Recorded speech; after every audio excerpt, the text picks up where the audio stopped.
आप सभी को सादर जय श्री कृष्ण। ईश्वर से प्रार्थना करते हैं कि आप सभी स्वस्थ रहे, व्यस्त रहे और मस्त रहें। आज कथा का 29वां दिन।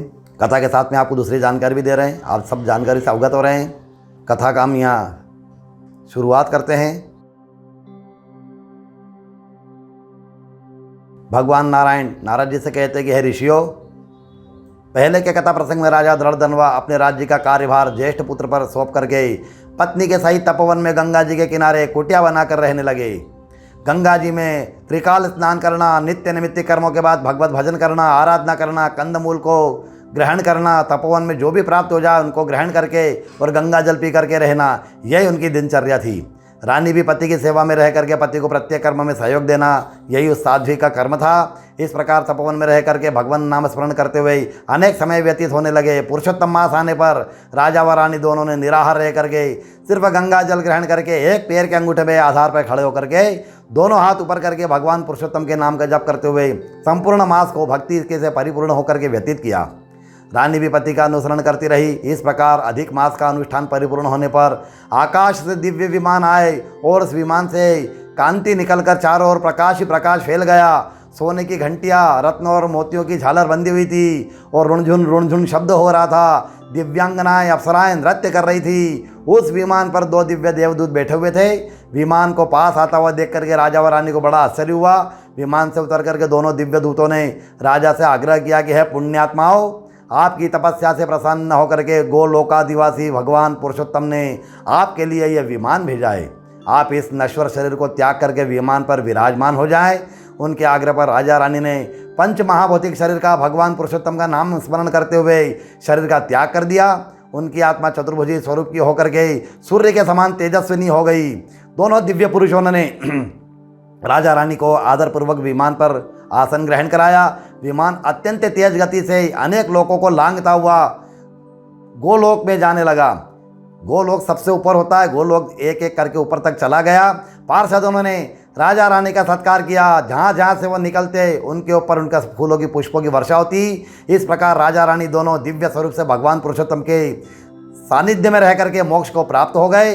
हे ऋषियों, हजारों वर्षों तक तपस्या करने पर जिस पुण्य फल की प्राप्ति नहीं होती है, वही पुण्य सिर्फ अधिक मास में, पुरुषोत्तम मास में स्नान करने से, व्रत करने से, जप करने से, दान करने से, परोपकार करने से ही प्राप्त हो जाते हैं।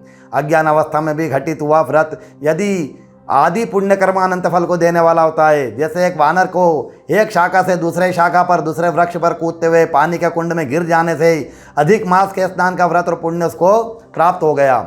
इस पुण्य के प्रभाव से महापापी होते हुए भी वो सब पाप से मोक्ष हो गया और दिव्य स्वरूप का होकर के विमान पर बैठ के गोलोक को प्राप्त हुआ। अज्ञान अवस्था में घटित पुण्य इतना फलदायी हो सकता है तो मनुष्य अपनी श्रद्धा से इसके महात्मा को समझ करके पुरुषोत्तम मास में नियम धारण करते हुए व्रत, पूजन, दान, कर्म के द्वारा व्यतीत करेंगे। उनके पुण्य का वर्णन करना सूर्य को दीपक दिखाने के समान है। इसलिए हे ऋषियों, भगवान नारायण के मुख से वानर का प्रसंग सुन करके नारद जी आश्चर्यचकित होकर के कहते हैं कि हे महाप्रभु, आप मुझे उस वानर का संपूर्ण प्रसंग सुनाइए। कैसे उस पापी वानर को आकस्मिक पुण्य का लाभ प्राप्त हुआ और कैसे उसको मोक्ष प्राप्त हो गया केवल एक स्नान से ही।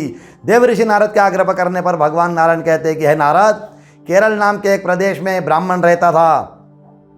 वह ब्राह्मण मूर्ख और महालोभी था। जैसे शहद की मधुमक्खी एक एक फूलों से बूंद बूंद इकट्ठा करके शहद ला करके अपने छत्ते में जमा करती है, वैसे ही वह ब्राह्मण भिक्षा मांग मांग करके एक एक पैसा जमा कर करके जमीन में गाड़ करके रखता था।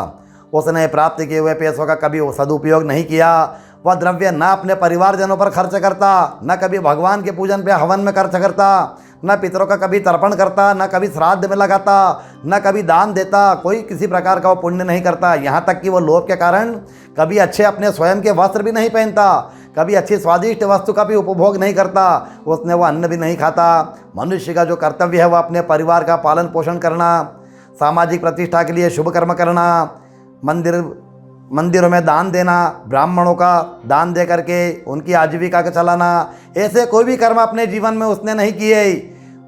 अधिक मास में तिल का दान करना, सूर्य के संक्रांति में अनेक दान व सूर्य चंद्रमा के ग्रहण में जो उपवन कर्म होते हैं, जो स्नान होते हैं आदि, ऐसा कोई शुभ पुण्य उसने नहीं किया, ना कोई कर्म किया।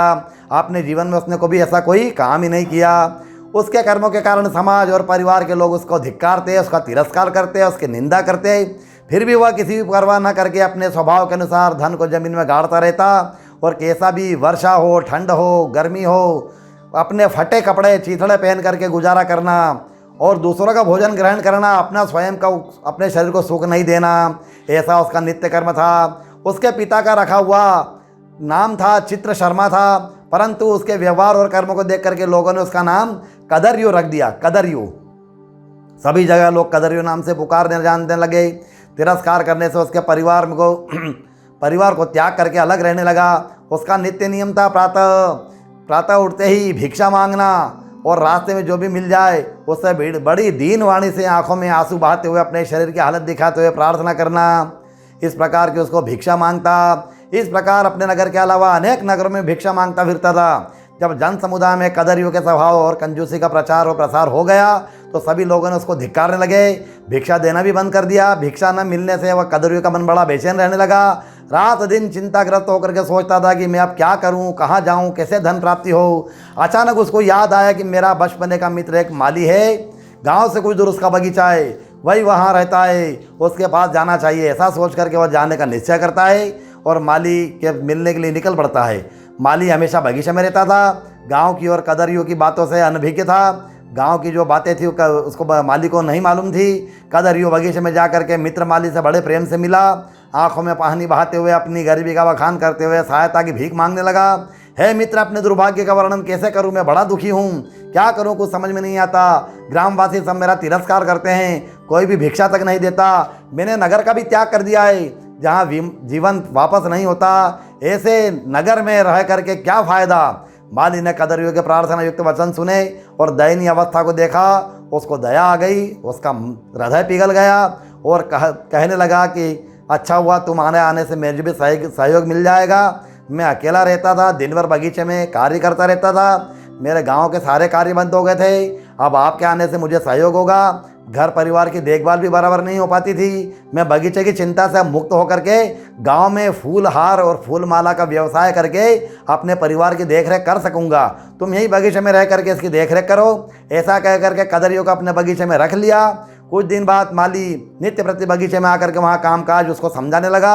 जो काम माली बतलाता कदरयू बड़ी मेहनत से उस कार्य को करता, बड़ी तन्मयता से बगीचे के फलों की रक्षा करता, गिरे हुए और पके हुए फल को माली को सौंप देता। उसके व्यवहार और मेहनत को देख करके माली को उस पर विश्वास हो गया।